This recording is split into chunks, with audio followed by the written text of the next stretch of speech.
India எதிரிகளை அழிப்பதற்காகவும் எல்லைகளை பாதுகாப்பதற்காகவும் நம்ம இதுவரைக்கும் காவிரி இன்ஜின் அப்படிங்கிற ஒரு முக்கியமான ப்ராஜெக்டை சொந்தமா இன்ஜினை தயாரிக்கிறதுக்கு 40 to 50 வருஷமா போராடிட்டு இருக்கோம். பட் இதுவரைக்கும் வெற்றி அப்படிங்கிறது கிடைக்கவில்லை.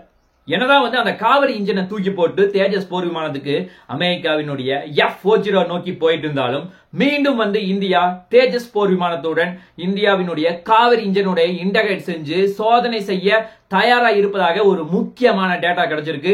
இது இந்தியாவுக்கு ஒரு மிகப்பெரிய பாசிட்டிவா பார்க்கப்படுது. அதை பத்தி தான் டீடைலா நீங்க பதில் பார்க்க போறோம். அது மட்டும் கிடையாது, இந்தியாவினுடைய F-404 இன்ஜின் மீண்டும் காலதாமதம் பண்ணிட்டே இருக்காங்க.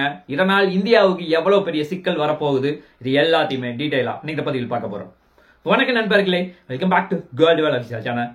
ஃபர்ஸ்ட் நம்ம பார்க்க போற ஒரு முக்கியமான விஷயம், இந்தியா ரீசன்ட் டைம்ல ஒரு முக்கியமான விஷயத்தை பண்ணாங்க. அதுவும் பர்டிகுலரா ராஜலட்சுமி மேனன் அப்படிங்கிற DRDO ஒரு முக்கியமான தலைவர், அவங்க ஒரு முக்கியமான மீட்டிங் நடத்தினாங்க. அதுவும் பர்டிகுலரா இந்தியன் ஏர்போர்ஸ் முக்கியமான தலைவர்கள் DRDO, அதை தாண்டி HAL அப்படின்னு சொல்லப்படக்கூடிய ஹிந்துஸ்தான் ஏரோநாட்டிக்ஸ் லிமிடெட் நிறுவனம், அதே மாதிரி நிறைய பிரைவேட் கம்பெனிஸ் எல்லாத்துடன் கூட்டு சேர்ந்து காவிரி இன்ஜின் இது வரைக்கும் 40 to 50 வருஷமா போராடிட்டு இருக்கோம். இது வரைக்கும் சக்சஸ் கிடையாது.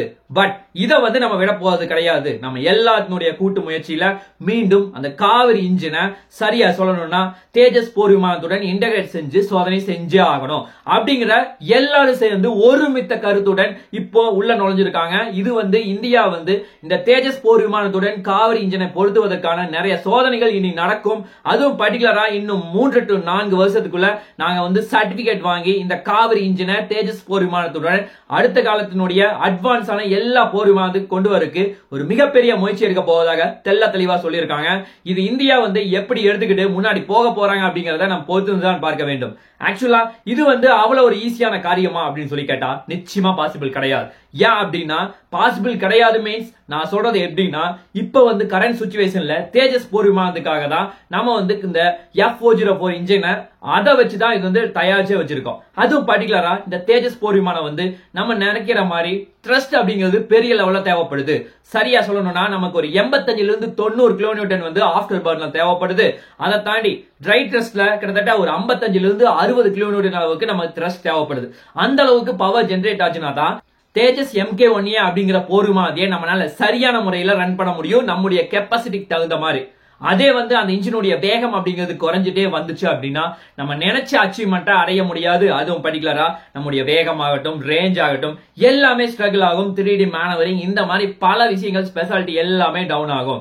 ஆக்சுவலா இந்தியா அது எல்லாத்தையுமே நம்ம கருத்தில் எடுத்துக்கிட்டு நம்ம புதுசா இந்த காவிரி இன்ஜின் அப்படிங்கிற ஒரு முக்கியமான ப்ராஜெக்டை முன்னாடி போக போறோம். 2010 இந்த பிளான் கொலாப்ஸ் ஆச்சு.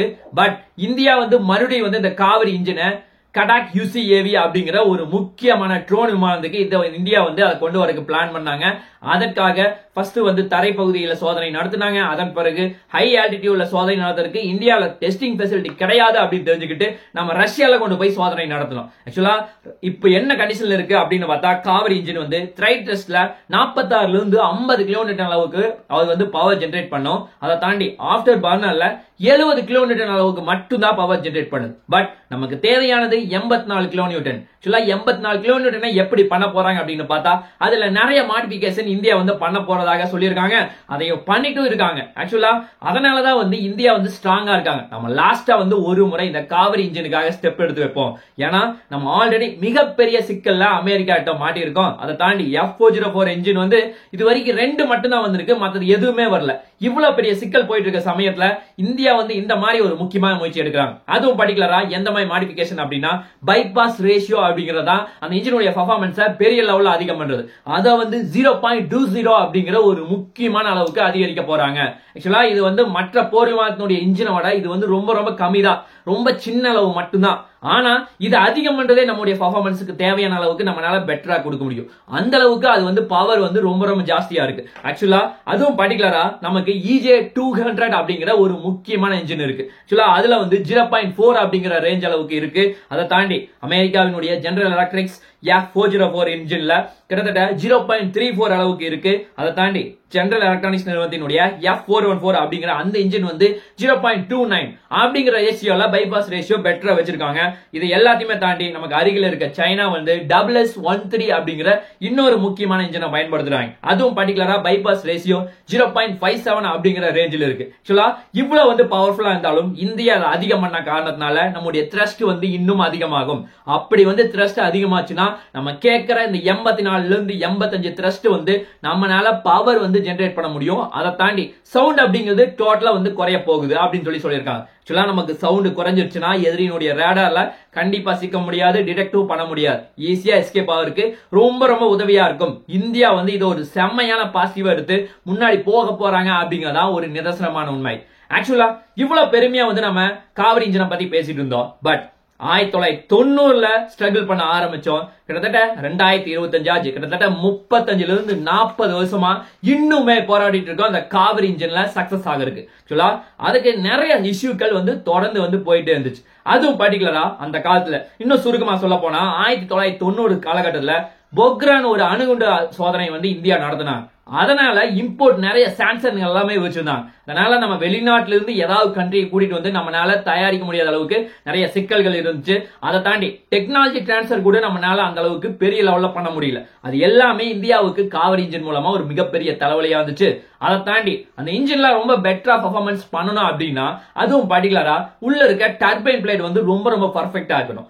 ஆக்சுவலா அப்படின்னா அவனுடைய மெட்டீரியல் எல்லாமே ரொம்ப உயர்தரம் வாய்ந்ததா இருக்கணும். அதற்காக என்ன பண்றாங்க, அப்ப வந்து வேற மாதிரி ரொம்ப லோ லெவல் டெக்னாலஜி தான் யூஸ் பண்ணிருந்தாங்க. பட் அது எல்லாமே யூஸ் பண்ணாம சிங்கிள் கிறிஸ்டல் டர்பைன் பிளேட் அப்படிங்கிற ஒரு முக்கியமான டெக்னாலஜி யூஸ் பண்ணி அப்ப பண்ணிருந்தாங்கன்னா கண்டிப்பா அந்த மாதிரி சிக்கல்கள் வந்திருக்காது. ஆக்சுவலா அவங்க ஃபேஸ் பண்ண சிக்கல் என்னன்னா அந்த பிளேடு வந்து அடிக்கடி கிராக் ஆகுது, டேமேஜ் ஆகுது, ஹீட் அதிகமாகுது, இந்த மாதிரி நிறைய இஷ்யூக்கள் சொல்லிட்டு இருந்தாங்க. அதை தாண்டி அது வந்து லைஃப் வந்து நம்ம நினைக்கிற அளவுக்கு 20 வருஷம் வரும்னா 5 வருஷம் தான் வர அளவுக்கு நிறைய டேமேஜ்கள் ஆகுது.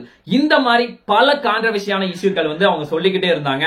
அது கூட ஃபெயிலியர் ஆனதுக்கு ஒரு முக்கியமான காரணமா இருக்கலாம். அதே மாதிரியே இன்னொரு முக்கியமான பிரச்சனை அப்படின்னா புவர் வெயிட் த்ரஸ்ட் ரேஷியோ அப்படின்னு சொல்லுவாங்க. ஆக்சுவலா இன்ஜினுடைய வெயிட் வந்து எவ்வளவு இருக்குதோ அதுக்கு தகுந்த மாதிரி பவர் வந்து ஜெனரேட் ஆச்சுன்னா தான் அது வந்து பெட்டரான இன்ஜின் சொல்லுவோம். ஆக்சுவலா இப்பவே நம்ம கிட்ட F404 அப்படிங்கிற ஒரு இன்ஜின் இருக்கு. ஆக்சுவலா அந்த இன்ஜினோட வெயிட் அப்படின்னு பார்த்தா 1036 கிலோகிராம் தான். ஆனா அது இன்ஜினுடைய பவர் வந்து கிட்டத்தட்ட 84 கிலோமீட்டர் அளவுக்கு பவர் ஜெனரேட் ஆகுது.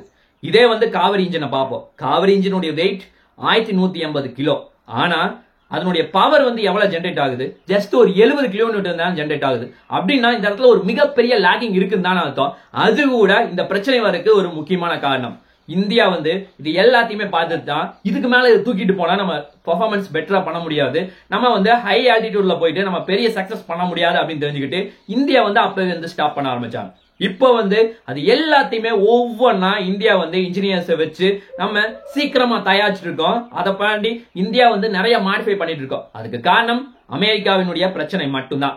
ஏன் அப்படின்னா F404 அப்படிங்கிற ஒரு இன்ஜின் தான் இந்த தேஜஸ் MK1க்கு நம்ம யூஸ் பண்ண போறோம். ஆக்சுவலா இதுவரை கரண்ட் சிச்சுவேஷன் வரைக்கும் 2 இன்ஜினை மட்டும் தான் டெலிவரி பண்ணிருக்காங்க. பேலன்ஸ் எதுவுமே டெலிவரி பண்ண கிடையாது. அதை தாண்டி ஆகஸ்ட் மாசம் வந்து நாங்க 2 கொடுப்போம் அப்படின்னு சொல்லி நமக்கு ப்ராமிஸ் பண்ணியிருந்தாங்க. பட் 2மே டெலிவரி பண்ண கிடையாது. இப்ப என்ன சொல்றாங்க, செப்டம்பர் மாசம் நான் உங்களுக்கு 3 to 5 தரப்போறேன் அப்படின்னு சொல்லி சொல்றாங்க.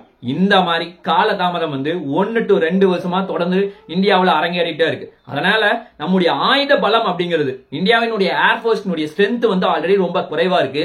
அதை மீட் எடுக்கணும் அப்படின்னா இங்கிட்ட நம்ம கிட்ட இருக்க ஒரே ஆயுதம் அப்படின்னு பார்த்தா கரண்ட் சிச்சுவேஷன்ல தேஜஸ் MK1A. ஆக்சுவலா தேஜஸ் MK1Aக்கு நம்ம எல்லா ஏர்ஃப்ரேமையும் கிட்டத்தட்ட ரெடி பண்ணி வச்சுட்டோம். இன்ஜின் மட்டும் வந்துச்சுன்னா அசம்பிள் பண்ணிட்டு சீக்கிரமா வந்து நம்மளால லான்ச் பண்ண முடியும். பட் அது நடக்காத காரணம் அமெரிக்காவினுடைய F404 இன்ஜின் மட்டும்தான். இந்தியா வந்து அதை எப்படி சமாளிக்க போறாங்க, இது எல்லாமே எப்படி எவ்வளவு வேகமா முன்னாடி கொண்டு போறாங்க அப்படிங்கறதுக்காக தான் இந்த காவிரி இன்ஜின் அப்படிங்கிற ஒரு பிரச்சனைய முன்னாடி எடுத்து வேகமா ஓட ஆரம்பிச்சிருக்காங்க. ஏன்னா இப்ப அமெரிக்கா காண்ட மல்லு கட்டுறதுக்கு பதிலா நம்முடைய சொந்த ப்ராடக்ட ரெடி பண்ணிட்டோம்னா வருங்காலத்துல நம்ம அதை வச்சே வந்து எல்லா போர் விமானத்தையும் உருவாக்க முடியுமே. ஏன்னா நம்மளோட 5ஆம் தலைமுறை போர் விமானம் உருவாக்குறதுக்கு AMCAக்கு நம்ம ஆல்ரெடி பிரான்ஸோட டைப் பண்ணி இன்ஜினை தயாரிக்க ஆரம்பிச்சிருக்கோம். ஆக்சுவலா அந்த மாதிரி வந்து நம்ம முன்னாடி போயிட்டு இருக்கும்போது இந்த மாதிரி சிக்கல்கள் தொடர்ந்து அரங்கேறிட்டு இருக்கு. அதனாலதான் இந்தியா வந்து இது ஒரு மிகப்பெரிய பிரச்சனையை எடுத்து முன்னாடி போயிட்டு இருக்காங்க அப்படிங்கறதா ஒரு நிதர்சனமான உண்மை. பார்க்கலாம் என்ன நடக்குது என்று சொல்லி நாளைக்கு இன்னொரு நல்ல ஒரு வீடியோவில் உங்களை நான் சந்திக்கிறேன். நன்றி, வணக்கம், தேங்க்யூ, ஜெய் ஹிந்த்.